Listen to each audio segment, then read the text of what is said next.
Welcome to Lunch Break Heroes, where we talk about how you can turbocharge and tweak your published D&D modules. Today we're going to be talking about the Abbey of St. Markovia and the mysterious abbot in Curse of Strahd.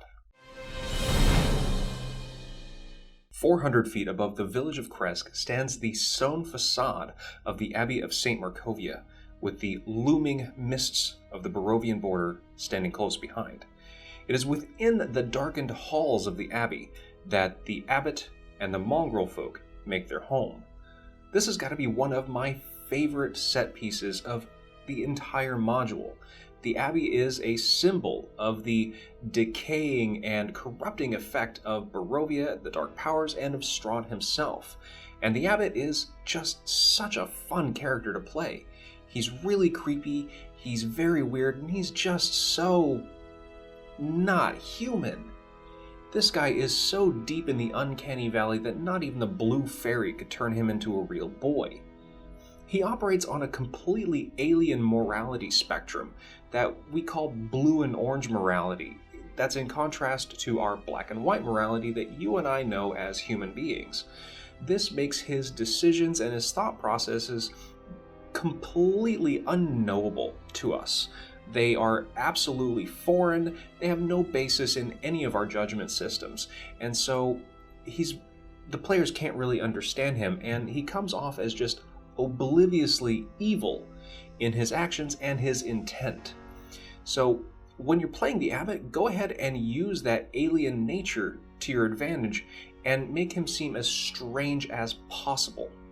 Before we talk about any changes to the Abbot, let's discuss his home sweet home, the Abbey itself. Now, the Abbey was built and run by St. Markovia herself until she failed to kill Strahd and was killed herself. After she died, the Abbey fell into disarray, and the priests and nuns that lived there turned on each other, and the whole place went to crap and was abandoned. Years later, the Abbot came into Barovia, set up residence, and began trying to redeem the land. And that's kind of where we find ourselves in the module. The first change that we're going to make to the Abbey is the 6 shadows in Area S21, the hospital. Now this is a combat encounter for the players that I don't think makes sense.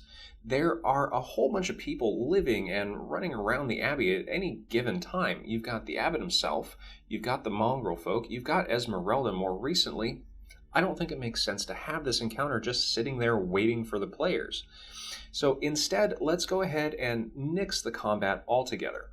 Its only purpose really is to establish that people died here a long time ago and that the Abbey is kind of a creepy place. I think we can do that better without breaking up the flow of your game with meaningless combat. Instead, let's have these be benign ghosts of sorts. When your players enter into the hospital, describe a feeling of cold, and let them hear the whispers of voices long dead. All along the wall, they see shadows of nuns and priests gliding to and fro, tending to the sick and the dying. The Abbey is a place of melancholy, not malice. Go ahead and let its eternal residents reflect that. The next change is to Area S22, the operating room. As written, when a player enters the operating room and touches the operating table, they hear screams. This is meant to, just like the shadows, illustrate that people died here, and apparently some of them met very gruesome ends on the operating table. See, in my opinion, I think the Abbey of St. Markovia would have been a very reputable hospital under the guidance of St. Markovia, and not a butcher shop. Okay? So the whole scream thing doesn't really make sense in the context of the Abbey's history. Instead, when players enter into the operating room, go ahead and have the players see the vivisected body of one of the players on the table. Do this in place of the illusion that's written for Area S17, the Belfry. Now, this is another illusion from Strahd, much like the hanging body at the gallows at the crossroads and the severed head in Argynvostold. It's completely illusory, and if somebody comes up and touches it, the body fades away into ashes or nothing or whatever. So, same creepy vibe, but more keeping along with the history of the Abbey itself, at least as I see it. The next change to the Abbey is the addition of a library. Now, I would recommend putting the library in area S20, the office, but you can find a more suitable location if you want. If you're drawing your own map, give it its own area, give it an outbuilding, whatever. Now, why add a library at all? Well, there's a couple of reasons. First is that the Abbey was home to a bunch of learned men and women, and they were a hospital. It makes sense that they'd have some reference material on hand. The second reason is that we kind of want a better reason for Esmeralda to be at the Abbey than just having a conversation with the Abbot and the Mongrelfolk. So instead, she's here because the Abbey is rumored to have a library that is second only to the library that's inside of Castle Ravenloft. And to an extent, that rumor is actually true. After the Abbey fell, Strahd, of course, raided the library and took any magical books for his own library, but there's still a lot there. What is still there is in a state of disrepair and poor maintenance, but there's a few gems here and there. Now, this is a great way for you to give some exposition about the lore and the history of Barovia that your players wouldn't otherwise be able to get through normal dialogue. You might even be able to point them to places like the Amber Temple if they've missed out on some other NPCs or clues that would have pointed them there. It's also a great place to introduce Esmeralda besides the barracks. When they enter into the library, they see Esmeralda huddled over a very large tome reading by candlelight. You see, she's trying to track down Van Richten and figure out a way to kill Strahd, and this library is her best resource yet. Now that we've made some updates to the Abbey itself, let's take a look at its star resident, the enigmatic Abbot. Now, he's a great character and he's a lot of fun to play, but there's a few plot points that I think can be more tightly integrated to the overall narrative. In the module, the Abbot wants a wedding gown for his flesh golem Vasilka. If the players decide to help him, they end up backtracking all the way to Vallaki just to raid the Baroness's closet. There's a couple of things I don't like about this. First is, I don't like backtracking. It wastes a lot of in-game time, especially if you have expanded the map of Barovia like I have. Secondly, it's just such a boring MacGuffin.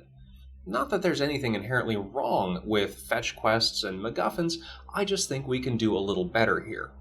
When your players first enter the Great Hall of the Abbey, describe Vasilka as standing away from them, maybe looking out the window. She's already wearing a moth-eaten wedding gown, and her face is covered by a veil. The Abbot gently leads her over to the players, eager to introduce them to Barovia's impending redemption. He tells them all about the stitching that is keeping all of her disparate parts together, very proud of his handiwork. But he stresses that she's not quite complete yet. He hasn't put on the finishing touches. Finally, he lifts up her veil, and the players are met with these piercing blue eyes, surrounded by a mass of red muscle, bone, and sinew. You see, Vasilka doesn't have a face. Yet. And that's what the Abbot wants your players' help with. He would love for them to help him find the perfect face. In all his time building Vasilka, he hasn't been able to manage that one thing. All of the other parts he's taken from people who no longer needed them, some of them living. But the face has eluded him. The obvious candidate for a face is Irina. If she's with the party, the Abbot will go so far as to try to talk her into giving him her face. It is not necessary for your survival. You can eat and sleep and breathe, all without a face. Ergo, you do not need it. He absolutely cannot understand why anybody would want to hold on to their face or any other appendage if they're not using it and somebody else needs it more or it's required for a greater purpose, which, of course, redeeming Barovia is the ultimate purpose, in his opinion. He even considers it an immoral act not to give up an appendage. Now, of course, no sane person is going to just willingly give the Abbot an appendage or their face. And this is going to cause a bit of friction, Either the Abbot really wants it and the players are going to prevent him from taking Irina's face by fighting, or they're going to hold Irina down and let the Abbot do his thing.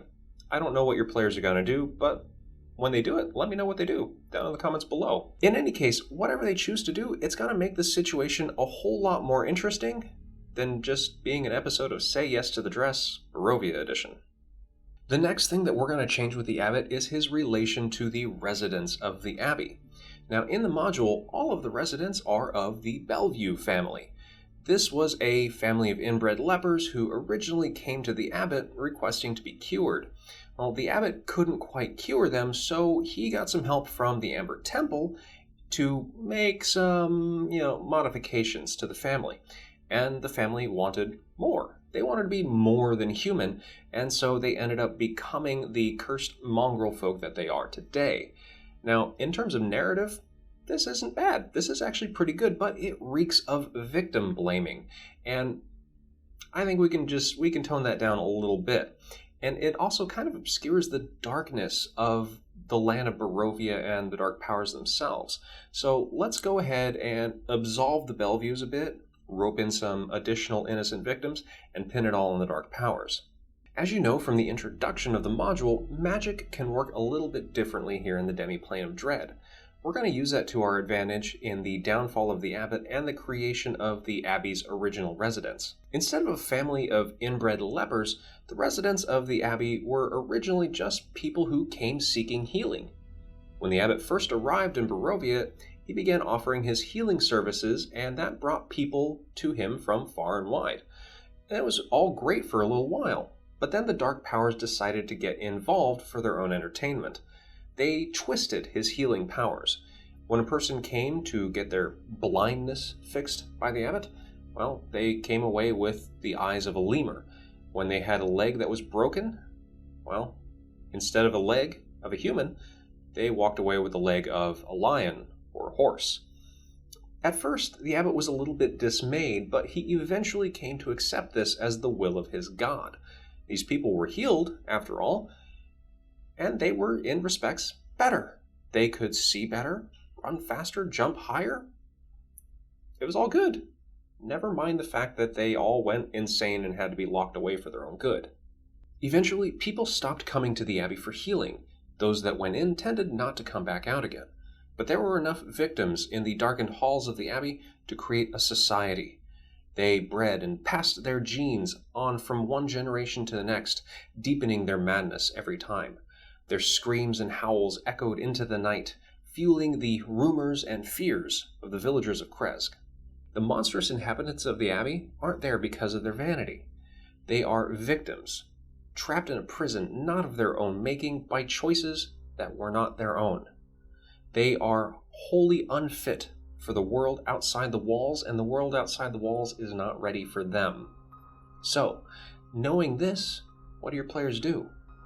Do they kill the Abbot and leave them without their caretakers? Do they free the residents and unleash them on a world that doesn't know how to handle them? Or do they go room to room, ending the lives of the residents in what they believe to be a mercy? Let me know what your players do down in the comments below. Along the subject of the residents of the Abbey, we're going to make one more change, and that's to Cloven Bellevue. Cloven is the right-hand man of the Abbot, or the right claw man, as it were.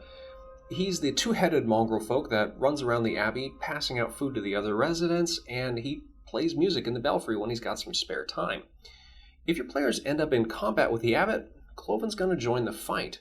Instead of using the same Mongrelfolk stat block as the other Mongrelfolk, we're going to go ahead and give him some levels of Bard. This is going to make combat a lot more interesting, and it's going to let Cloven help the Abbot to a much, much greater degree. You can go ahead and find the updated stat block for Cloven in the description down below. Next, we're going to take a look at a possible encounter with Strahd.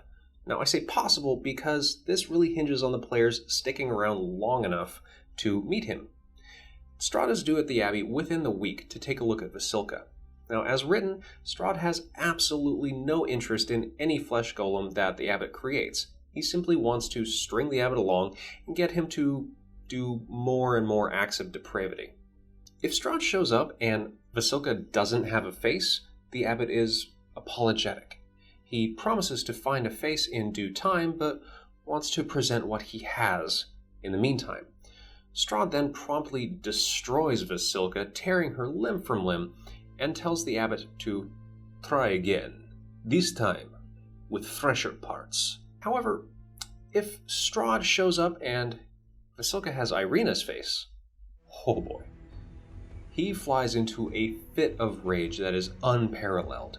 He immediately murders the abbot and then turns on any living creature that he can see. Very soon, the entire abbey is covered in the blood and the entrails of its residents, and maybe even a player or two. This isn't enough to quell the Vampire Lord's rage, however.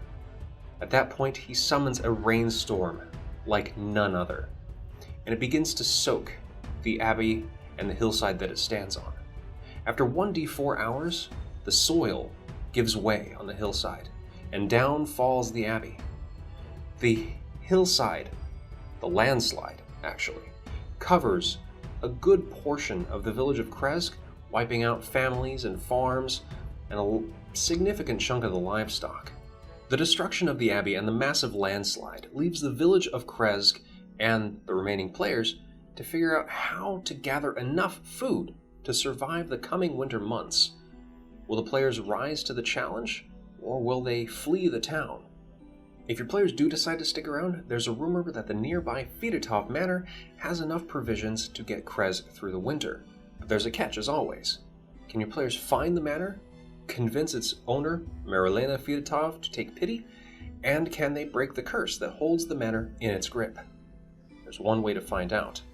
Check out the links down below for Mandy Mod's guide on running Fidetov Manor, an adventure adapted from the Adventure League module, The Tempter. May the Lord of Light have mercy on your players' souls. The Manor House and its curse will not.